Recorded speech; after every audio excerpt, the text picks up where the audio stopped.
तर मित्रांनो, मी तुम्हाला सकाळीच म्हणलं होतं की आपल्या आजच्या रील्समध्ये की आज मार्केट फुल्ली ट्रॅप करण्याच्या मूडमध्ये आहे आणि आपण जो आपला बॅक डेच्या याच्यावर सपोर्ट आणि रेजिस्टन्स ड्रॉ केला होता, तो तुम्ही बघू शकता माझ्या मागच्या रील्समध्ये की मी इथे रेजिस्टन्स घेतलेला आहे आणि इथे सपोर्ट घेतलेला आहे. यामध्येच मार्केटने इथून काय केलं आहे, सकाळी बुलिश ट्रेंड फॉलो केला असला तर या ट्रेंडमध्ये खूप ट्रेडर्स ट्रॅप झाले आहे आणि नंतर मार्केटने असला रिव्हर्स ट्रेड दिला आहे की बस बघायचंच काम नाही आहे.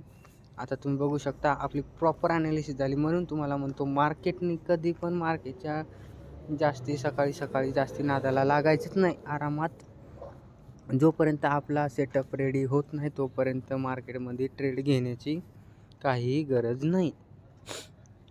तर तुम्ही आता काय टेन्शन वगैरे घेऊ नका, निवांत राहा आणि बघा कसला याने आपल्यासोबत ट्रॅपिंगचा कारभार केला होता. असंच आपल्या रील्सला फॉलो करून ठेवा. धन्यवाद.